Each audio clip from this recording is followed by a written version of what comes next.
everybody, JC here with another T&I toy review. And for today's review, we're going to take a look at the brand new DC Collectibles Batman Arkham Knight Professor Pig 7-inch figure. Now this figure comes packaged in the same style packaging we've seen with the other Arkham Knight figures from DC Collectibles. You've got the window box packaging, the figure's clearly displayed. You've got the Batman Arkham Knight logo down below. The borders of the packaging are made to look like Batman's suit, and off to the side you have the character's name, and it tells us this is figure number 10 in the series. Then on the side of the packaging we have some computer generated art of the character, and then on the back we have a look at the other figures in the wave. So we've got Azrael, Professor Pig, Man Bat, and then the Red Hood Arkham Knight figure. And then down below it tells us the figures are sculpted by Gentle Giant Studios. Okay, so let's get this open and take a look at what's inside. Okay, so here's a look at the figure outside of the packaging. Now this is a pretty interesting character. In the video game, Pig is an opera singer who decides he wants to make everyone in the world perfect.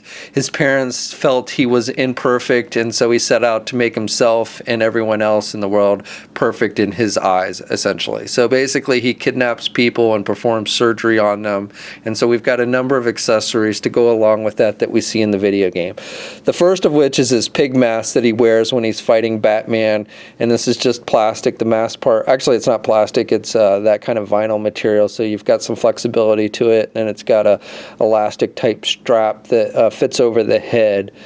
And it looks pretty good and pretty true to what we see in the game. Now, it can be kind of tight getting that strap over his head, but it does work. You just want to be somewhat careful not to pull it too much. It might break, I guess, if you pulled it too much. But it does fit on the head nice and tight, and the mask itself looks pretty good on the figure. Now, he also comes with this second mask, which he doesn't actually wear. This is what he puts on his victims so that they all look exactly the same. I guess this is, in his eyes, the perfect face, and it's just a white mask, essentially. You do have some red. I guess it's supposed to be some blood splatter, maybe, because he operates on these guys, his victims, and you've also got some line work for like cracks in the mask. So I think that looks pretty good. It's also got an elastic string. Now this one is much thinner than the one on the pig mask, so this one, if you tried to put it on a figure, you definitely want to be careful, because I could see you easily breaking that. And if you've got some kind of figure, just a regular Joe Blow figure that in this scale, you could put it on there and it could become one of Pig's minions if you wanted to. The final accessory comes with is this butcher knife, which is what he uses to fight Batman. He throws these at Batman, and it's just a big metallic silver blade. There is this little hole up in the corner of the blade. I'm not 100% sure why that is. I guess if you had a kitchen to put this in, you might hang it up on the wall on a hook or something, is the only thing I could think of. But for whatever reason, they do include a hole on that. And then you've got the handle, which is sculpted to look like a knife handle, and it fits in both hands nice and tight, so you can chase Batman with this big butcher knife in either hand. So for the figure itself, I think they've done a good job of capturing the likeness of this character as he appears in the video game. Now, I'm not sure if Pig is made specifically for the game or if he was a character originally in the comics that they converted over. I don't recall ever reading about him in the comics, but he may have been in a comic story at one point. But he's got this apron, which is done with a translucent type material. Again, it's that kind of soft vinyl material, but it's clear as it is in the video game. And he wears this basically to protect his clothing from the blood splatter as he's operating on his victims. And you've got red dots and stuff painted throughout this apron for that blood splatter. You've also got some dirt and some blood splatter on his shirt. He's just got a white shirt.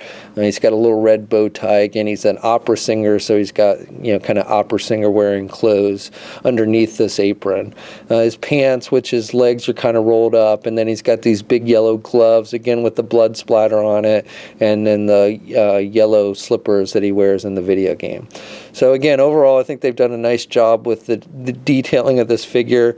Now, the face sculpt, he's got this weird grin, almost like Pig grin. I don't really recall seeing his face in the video game. He has the mask on, the pig mask on most of the time you see him. But overall, I like this face sculpt, and it seems to fit this character pretty nicely. And the skin tones on the paint are nice as well. He definitely has some very big lips.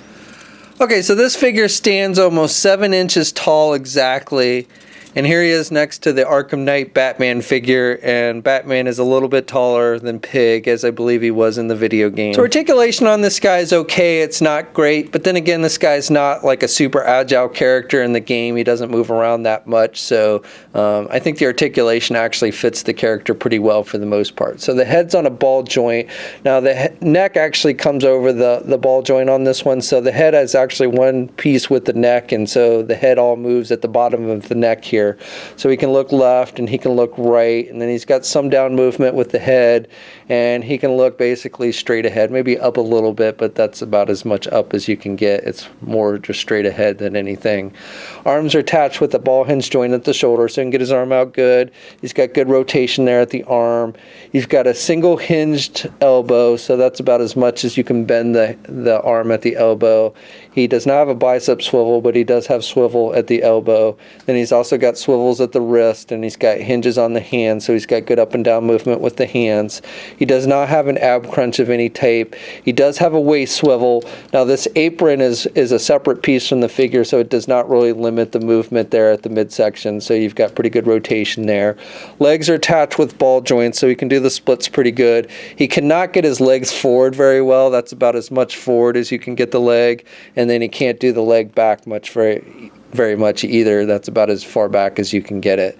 The knees also don't bend a whole lot. They're single jointed knees, and that's about as much as you can bend the knee.